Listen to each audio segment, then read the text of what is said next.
ಓಂ ಗುರುಭ್ಯೋ ನಮಃ.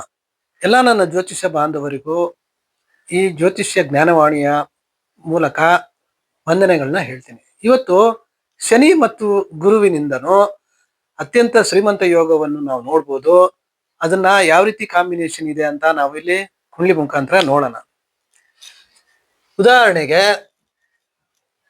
ಯಾವುದೇ ಲಗ್ನನೇ ತಗೊಳ್ಳೋಣ, ಇದೇ ತಗೊಂಡ್ಬಿಡೋಣ. ಮಕರ ಲಗ್ನ, ಆವಾಗಿಂದ ಅದೇ ಲಗ್ನ ಆಯ್ತು, ಇದೇ ಲಗ್ನನೇ ತಗೊಳ್ಳೋಣ. ಯಾವ ಲಗ್ನ ತಗೊಂಡ್ರು ಅದು ಬರುತ್ತೆ.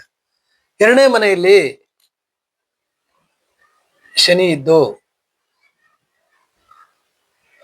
ಅಲ್ಲಿಂದ ಪಂಚಮ ದೃಷ್ಟಿ, ಗುರುವಿನ ಪಂಚಮ ದೃಷ್ಟಿ ಅಂದ್ರೆ ಗುರು ಧನಕಾರಕನಾಗಿದ್ದಾನೆ, ಕಾಲಪುರುಷನ ಭಾಗ್ಯಾಧಿಪತಿ ಆಗಿದ್ದಾನೆ. ಅಲ್ಲಿ ಅಲ್ಲಿ ಕೂತ್ಕೊಂಡು ಈ ಲಗ್ನಕ್ಕೆ ಎಲ್ಲಿ ಕೂತ್ಕೊಂತಾನ ಅವನು? ನವಮ ದಶಮದಲ್ಲಿ ಇದ್ದಾನೆ ಗುರು. ದಶಮ ಸ್ಥಾನದಿಂದ ಪಂಚಮ ದೃಷ್ಟಿಯಿಂದ ಎರಡನೇ ಅಧಿಪತಿಯನ್ನು ನೋಡಿದಾಗ ಅಲ್ಲಿ ಇದು ಅತ್ಯಂತ ಶ್ರೀಮಂತ ಯೋಗ ಅಂತ ಒಂದು ಹೇಳ್ಬೋದು. ಇನ್ನೊಂದು ಯೋಗವನ್ನು ನೋಡೋಣ. ಇದು ಒಂದನೇ ಯೋಗ, ಇದು ಎರಡನೇ ಯೋಗ. ಇವಾಗ ಬೇರೆ ಲಗ್ನನೇ ತಗೊಳ್ಳೋಣ, ಕುಂಭ ಲಗ್ನ ತಗೊಳ್ಳೋಣ. ಇವಾಗ ಯಾವ ಲಗ್ನ ತಗೊಂಡು ಒಂದೊಂದು ಲಗ್ನದಲ್ಲಿ ತೋರಿಸ್ತಾ ಇರ್ತೀನಿ ನಾನು. ಇಲ್ಲಿಂದ ನಾಲ್ಕನೇ ಮನೆಯಲ್ಲಿ ಶನಿ, ಇಲ್ಲಿಂದ ನಾಲ್ಕನೇ ಮನೆಯಲ್ಲಿ ಶನಿ ಇದ್ದು ಪಂಚಮ ದೃಷ್ಟಿಯಿಂದ ಗುರು ನೋಡ್ತಾನೆ. ಆ ಲಗ್ನಾಧಿಪತಿ ಚತುರ್ಥ ಸ್ಥಾನದಲ್ಲಿದ್ದು 2-11 ಅಧಿಪತಿ ಗುರು ತನ್ನ ಪಂಚಮ ದೃಷ್ಟಿಯಿಂದ ಶನಿಯನ್ನು ನೋಡಿದಾಗ ಇಲ್ಲಿ ವಕ್ರಿ ಆಗಿರ್ಬೇಕು ಗುರು. ಸೊ ಆ ರೀತಿ ವಕ್ರಿ ಆಗಿದ್ರು ಅದು ಅತ್ಯಂತ ಶುಭಕರ ಆಗುತ್ತೆ. ಇವೆಲ್ಲ ಈ ರೀತಿ ಗುರು ಶನಿ ಯಾವಾಗಲೂ ಈ ತರ ಬಂದಾಗ ಗುರು ಅಥವಾ ಶನಿ ಯಾರಾದ್ರೂ ವಕ್ರಿ ಆಗೇ ಇರ್ತಾರೆ. ಒಂದು ವೇಳೆ ಇದು ವಕ್ರಿ ಆಗಿದ್ರೆ ಅದು ಒಂದು ಶ್ರೀಮಂತ ಯೋಗ ಅಂತ ಹೇಳ್ಬೋದು. ಇನ್ನೊಂದು ಮೂರನೇದು ಯೋಗ ಹೇಳ್ತೀನಿ. ಶನಿ ಇಲ್ಲಿಂದ ನವಮದಲ್ಲಿದ್ದು, ಇದೇ ಲಗ್ನನೇ ತಗೊಂಡ್ರು ಅಷ್ಟಮ ನವಮ, ಶನಿ ಇಲ್ಲಿ ಉಚ್ಚನಾಗಿ ಹೋಗ್ಬಿಟ್ಟ. ಶನಿ ಇಲ್ಲಿ ಲಗ್ನಾಧಿಪತಿ ಉಚ್ಚನಾಗಿ ಭಾಗ್ಯಸ್ಥಾನದಲ್ಲಿ ಕೂತ್ಕೊಂಡ. ಅವನ್ಗೆ ಗುರುವಿನ ನವಮ ದೃಷ್ಟಿ ಬೀಳ್ಬೇಕು. ಸೊ ಅವನ್ಗೆ ನವಮ ದೃಷ್ಟಿ ಏನ್ ಬೀಳುತ್ತೆ? ಇಲ್ಲಿ ಗುರು ಇದ್ದಾಗ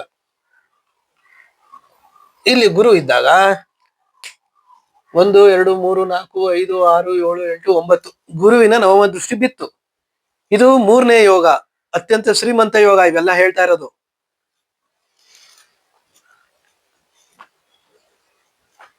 ಆಯ್ತಾ?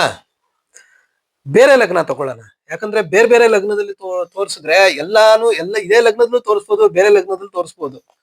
ಇವಾಗ ಇದೇ ಲಗ್ನನೇ ತಗೊಳ್ಳೋಣ. ದಶಮದಲ್ಲಿ ಶನಿ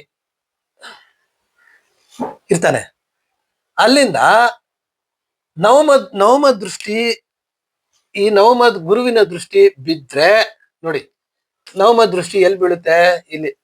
ಇಲ್ಲಿ ಗುರು ಇದ್ದಾಗ 1 2 3 4 5 6 7 8 9 ಗುರುವಿನ ನವಮ ದೃಷ್ಟಿ ಬಿತ್ತು ಶನಿಯ ಮೇಲೆ. ಆತರ ಇದ್ದಾಗ ಇದು ಮೂರನೇ ಶ್ರೀಮಂತ ಯೋಗ. ಇದು ಒಂದು ಯೋಗ. ಇದು ಇನ್ನೊಂದು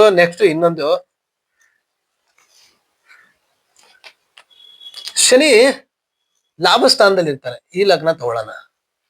ಶನಿ ಬಂದು ಇಲ್ಲಿಂದ ಲಾಭಸ್ಥಾನ, ಇದು ಶನಿ ಇಲ್ಲಿರ್ತಾರೆ. ಮೇಷ ಲಗ್ನಕ್ಕೆ ಶನಿ ಲಾಭಸ್ಥಾನದಲ್ಲಿದ್ದು ಅದೇ ನವಮ ದೃಷ್ಟಿ, ಗುರುವಿನ ನವಮ ದೃಷ್ಟಿ, ಗುರು ಇಲ್ಲಿದ್ದು ಅಲ್ಲಿಂದ ನವಮ ದೃಷ್ಟಿ ಬೀಳುತ್ತೆ. ಅಂದ್ರೆ 2ನೇ ಮನೆ 4ನೇ ಮನೆಗೆ ಪಂಚಮ ದೃಷ್ಟಿ ಬೀಳ್ಬೇಕು. ಶನಿ 2ನೇ ಮನೇಲಿದ್ದು ಅಥವಾ 4ನೇ ಮನೇಲಿ ಇದ್ದು ಅದಕ್ಕೆ ಗುರುವಿನ ಪಂಚಮ ದೃಷ್ಟಿ 9, 10, 11ನೇ ಮನೆಯಲ್ಲಿ ಕ್ರಮವಾಗಿ ಯಾವುದೇ ಲಗ್ನ ಇದ್ರು ಶನಿ ಇದ್ದಾಗ ಅಲ್ಲಿಂದ ಗುರುವಿನ ನವಮ ದೃಷ್ಟಿ ಬಿದ್ದಾಗನು ಅವರಿಗೆ ಆ ಜಾತಕರೇ ಅತ್ಯಂತ ಶ್ರೀಮಂತ ಯೋಗ ಇರುತ್ತೆ. ಇದನ್ನ ನೋಟ್ ಡೌನ್ ಮಾಡ್ಕೋಬೇಕು. ಅಥವಾ ಯಾರದೇ ಜಾತಕದಲ್ಲಿ ಈ ತರ ಇದ್ದಾಗ ಕಮೆಂಟ್ ಮಾಡಿ ನಮ್ಗೆ. ಇದು ನಿಜವಾಗ್ಲೂ ಇದು ಅತ್ಯಂತ ಶ್ರೀಮಂತ ಯೋಗ ಇರುತ್ತೆ. ಇದು ಇವ್ರಿಗೆ ಇದನ್ನ ನೀವು ನೋಡ್ಬಿಟ್ಟು ಸುಮ್ಮನೆ ಇರಬಾರ್ದು. ಹೌದು ನಮ್ ಜಾತಕದಲ್ಲೂ ಇದೆ ಅಂತ ಹೇಳಿದಾಗ ನಾವು ಪಟ್ಟ ಶ್ರಮ ಸಾರ್ಥಕವಾಗುತ್ತೆ ಅಂತ ಹೇಳ್ತಾ ಈ ವಿಡಿಯೋನ ಮುಗಿಸ್ತಾ ಇದ್ದೀನಿ. ಜಯ ಶ್ರೀ ಕೃಷ್ಣ.